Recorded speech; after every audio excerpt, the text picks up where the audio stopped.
এই দিক থেকে হুজুর এসেছে কওমি হুজুর, আর ওদিক থেকে হুজুর এসেছে আলিয়ার হুজুর।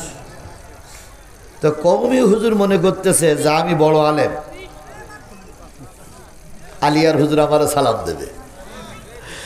আর আলিয়ার হুজুর বলতেছে আমি একটা মাদ্রাসার প্রিন্সিপাল, আর ও করে মসজিদের ইমামতি, যার নেই কোনো গতি তার হলে ইমামতি। তাহলে ও আমার সালাম দেবে, আর এ বলছে আমি প্রিন্সিপাল আমার সালাম দেবে। দুইজন পাশ কাটায় চলে গেল, কেউ কারো সালাম দিল না। তো হয় না, এই হয় না, হয় না, হয় না। তো এইবার আলিয়ার হুজুর পিছনে এসে বলছে হুজুর আসসালামু আলাইকুম। কওমি হুজুর বলতেছে আমি সালাম দিলাম না, আপনি উত্তর দিচ্ছেন কেন? তখন বলতে আপনি না সালাম দিতে ভুল করেছেন, আমার তো উত্তর দেওয়া ভুল হওয়া ঠিক না। তাহলে আমরা এই কায়দায় চলতেছি। কথা বলেন, কথা বলেন। সভাপতি মনে করে ইমাম আমার সালাম দেবে, আর ইমাম মনে করে সভাপতি আমার সালাম দেবে। মুয়াজ্জিন মনে করে আমার এলাকায় ইমামতি করে আমারে সালাম দেবে, আর ইমাম মনে করে মুয়াজ্জিন তো আমার সেই নিচে আমারে সালাম দেবে। এই করতে করতে 6 মাস কেউ কারো সালাম দেয় না। অথচ আল্লাহ রসুলের বিধান হচ্ছে আগে সালাম দাও। তাহলে আজকের আজের প্রথম শিক্ষা হচ্ছে আমরা আগেই সালাম দেবো ইনশাল্লাহ। পারবেন তো? পারবেন তো? বাপ ছেলেরে সালাম দিলে বাপের সম্মান কমে যাবে? ছেলে যদি বাপেরে সালাম দেয় বাপের সম্মান কমবে? তাহলে আজকে মা বাপেরে সালাম দেবে, বাপ মারে সালাম দেবে, ছেলে বাপেরে সালাম দেবে, বাপ ছেলেরে সালাম দেবে। আমরা এই নিয়মটা চালু রাখতে পারবো না ইনশাল্লাহ? ইনশাল্লাহ পারবো না। এইবার সালামটা সহি করে নেন, সবাই সালাম সহি করে নেন।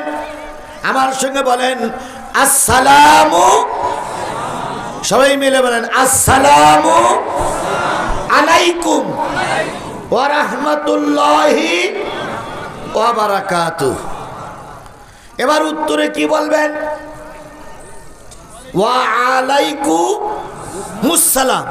ওয়ালাইকুমুস সালাম না বলো, ওয়া আলাইকুমুস সালাম। তাহলে আগে সালাম হবে আসসালামু, সালামের তো মিরাট স্টাইল, সালাম আলাইকুম, সালাম আলাইকুম ভাই, সালাম আলাইকুম। তারপর কিছু কিছু লোক কয় ভাই সালাম, এগুলো কোনো সালামের ভিতরে পড়ে না। সালাম হচ্ছে আসসালামু আলাইকুম, উত্তরে কি হবে? ওয়া আলাইকুমুস সালাম। বাস, 1 নম্বর শেষ। 2 নম্বর হচ্ছে আফসুস সালাম ইতামুত তাআম।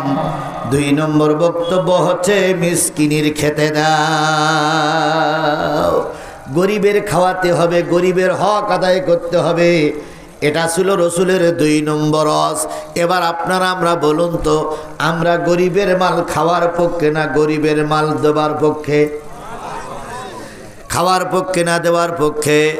ও আমার বাংলাদেশের মুসলমানেরা, যে পরিমাণ মাল আগের নেতারা খেয়েছে, ওই মালগুলো যদি সব ফিরিয়ে আনা যায়, আমাদের দেশে 10 বছরে কোনো বাজেট পেশ করা লাগবে না।